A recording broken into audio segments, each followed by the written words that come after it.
Welcome to the deep dive. We sift through the sources, pull out the key insights, and, well, help you cut through all the noise to really understand what's going on. And today we're tackling a term that's definitely causing some confusion out there, XAI. Right, it keeps popping up in tech, in crypto, but it seems to mean different things depending on where you looked. From Web3 gaming to AI to even financial forecasting. Exactly. It's like a chameleon. So our mission today is simple. Unpack these different XAIs, we'll look at the sources, connect the dots, and hopefully give you those aha moments. So you know exactly which XAI people are talking about. Precisely. Let's get into it. Okay, first up, XAI Games. This one's a big player, especially in the Arbitrum ecosystem, and it sounds like they're really trying to shake up Web3 gaming. Oh, absolutely. Their core goal is about reshaping that whole space by giving players, real ownership of their digital stuff. Like characters, items, that sort of thing. Exactly, as NFTs.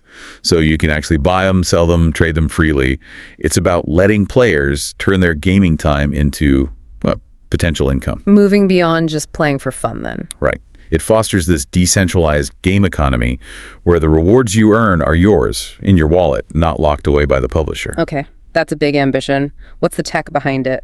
The sources mention an Arbitrum-based Layer-3 solution. An L3. Yeah, an L3. Think of it like a specialized layer built on top of a layer 2, like Arbitrum. And the advantage for gaming is? Speed and efficiency, mostly. L3s can be optimized for specific things, like the high transaction volumes you see in games. So faster gameplay, better data handling, smoother interaction. Okay. And it uses Ethereum and Arbitrum underneath for the security and asset stuff. Exactly. Secure and efficient asset management is crucial when you're dealing with potentially millions of in-game trades. Makes sense. So what kind of games are actually running on this L3 network? Are they showing this model works? They've got a pretty diverse lineup, which seems smart. There's Planet X, that's a loot shooter. Riftstorm, a roguelite action game. Okay. Then there's My Angry Yakuza Girlfriend, which has this cool, 1990s Tokyo arcade feel. Plus, Lost Glitches, an RPG heavy on the NFT side, and Final Form, a card strategy game. So a real mix. They're trying to attract different types of players. Seems like it. Building that broad user base is key for a decentralized economy like this. And the token, the XAI token, where does that fit in? It's pretty central. It's the native token for, almost everything. In-game rewards, governance decisions, running the network. So you use it in the games? Yeah, and you can stake it too. Help secure the network, earn some rewards. Plus, it's the gas token for transactions on the County L3. Keeps things moving. Sounds pretty thought out. Who's behind XAI Games? Any big names or backers involved? The founder is Soban Sakub, known as Sobi, and John Shipman is the CEO. Sobi's actually a pretty big deal in the Arbitrum world already. Very respected. Okay, so experienced leadership. Definitely. And they've got some serious backing. Investors like Animoca Brands, CMS Holdings, Outlier Ventures, Akatsuki. Big names in the space. Right. And partnerships, too, with game studios like Xpopulous and infrastructure folks like Offchain Labs. They seem well connected. What about their plans? The sources mention a 2025 roadmap. Looks ambitious. It really is. They're aiming to expand the game library, grow the whole ecosystem, forge more partnerships, deepen integrations with Layer 0 for cross-chain stuff. All that's going on. Yeah, and strengthening the in-game economy, reaching more players globally. Plus technical upgrades like expanding the Sentry node network and using Stylus and Bold-E for better performance. Any potential hurdles you see there?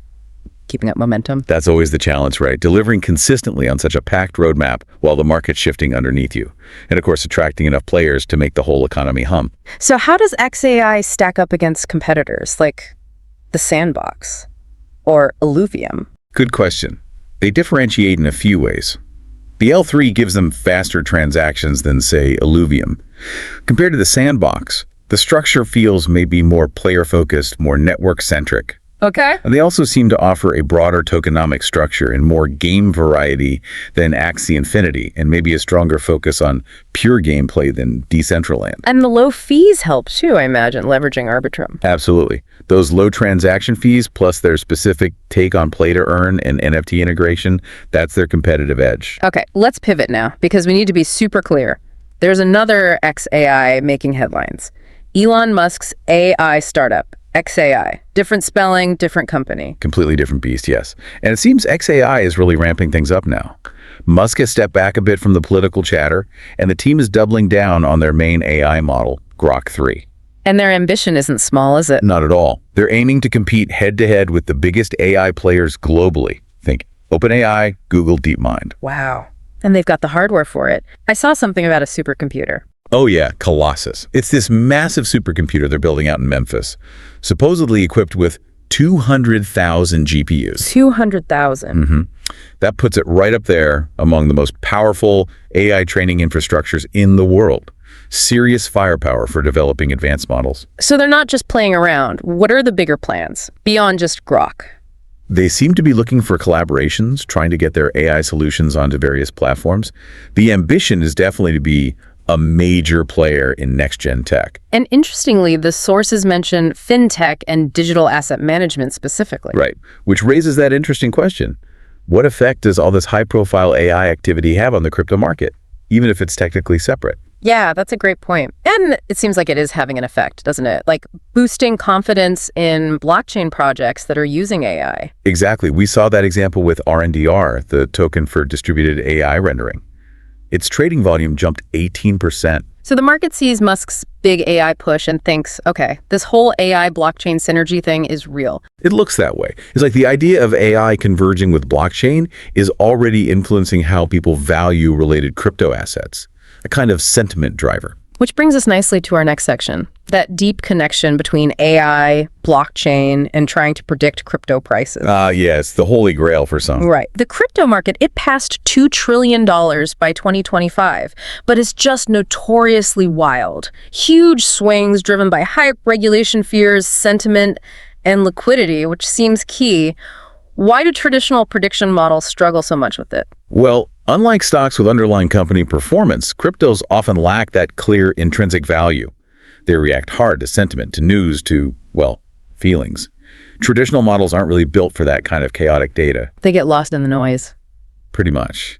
They're trying to find patterns where sometimes the pattern is the noise or driven by factors they don't account for, like trying to predict a flock of birds with tools made for tracking trains. And the sources really hammer home one factor that's often missed: market liquidity. They call it a significant blind spot, especially when things get volatile.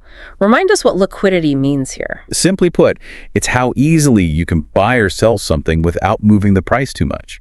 High liquidity means lots of buyers and sellers, stable prices, easy trading. Low liquidity. Well, even small trades can cause massive price jumps or drops. It's like the oil in the market engine. That's a good way to put it. It covers market depth, how many orders are sitting there, and general price stability. Without it, things seize up. Okay, so if liquidity is so important but often ignored, how do we fix that?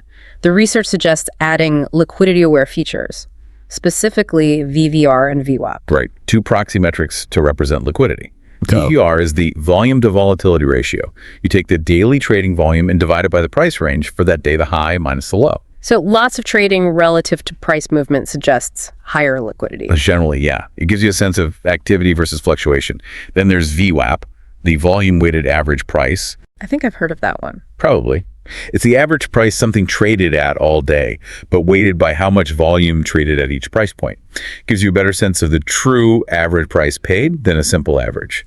They use typical price average of high, low, close in the calculation. Okay, so VVR and VWAP give a clearer picture of market stability and depth. And perceived fairness of pricing, yeah. Really crucial stuff for high-frequency traders or big institutional algorithms trying not to disrupt the market when they trade. And the study testing this sounds like it produced some pretty striking results. They used XRP-USDT data. Yep, historical XRP-USDT data. They included the basic price and volume info, OHLCV, plus some engineered features like past prices, and standard technical indicators like moving averages, RSI, MET-KT. And they split the data carefully for training and testing. Chronological split, yeah, to avoid looking into the future, essentially.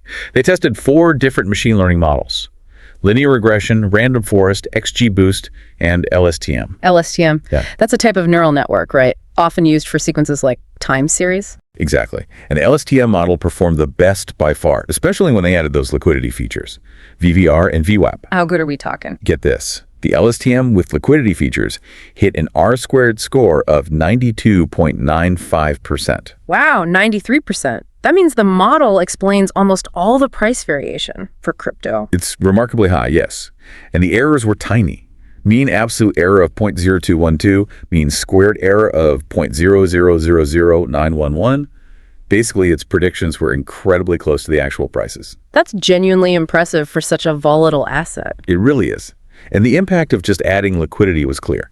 Even on a simple linear regression model, adding VVR and VWAP dropped the absolute error by almost 24% and the squared error by nearly 30%. So liquidity isn't just a minor factor, it's critical. Absolutely critical. Yeah. Which has real-world implications, especially in the U.S. crypto space. How so? Well, for algorithmic traders, this means potentially much better timing, less slippage, less market impact when they trade. For institutions, it could mean smarter portfolio management, better hedging, maybe even helping with SEC compliance reporting. And for developers, or even just engaged users like you listening. Right. You could see better automated trading tools, smarter real-time advice features, more adaptive risk dashboards in wallets or trading apps. It also connects back to that idea of explainable AI, doesn't it? XAI, but the concept this time. People want models that aren't just black boxes. Exactly. Especially in finance. There's a growing demand for models that are accurate and understandable, trustworthy. Now, the study wasn't perfect, right? What were the limitations? Sure. It only looked at XRP USDT, so one specific pair. It didn't factor in things like overall market sentiment, maybe from social media or specific on-chain events like wallet movements. Data quality is always a challenge too, I guess, wash trading and stuff. Always a potential issue in crypto, yeah. Data consistency, potential manipulation. But these limitations point towards really exciting future research. Like what? Well, expanding this to more cryptos, Bitcoin, Ethereum, Solana, the big ones, bringing in those other data sources, sentiment, on-chain metrics, trying even more advanced AI models, maybe transformers or hybrid approaches. Adapting models to different market regimes too, like bull versus bear markets. Exactly. Regime-aware models, online learning that adapts on the fly, and then thinking about deployment, minimizing latency, dealing with regulations, lots to explore. Okay, fascinating stuff. Now, let's loop back to where we started, in a way. The XAI gaming token, where does it stand right now? Okay, so bringing it back to XAI Games as token. As of today, August 12th, 2025, it's trading around 5 cents, 0.5 cents. 5 cents, okay. And market cap wise? Ranking is somewhere around hashtag 408 to hashtag 412.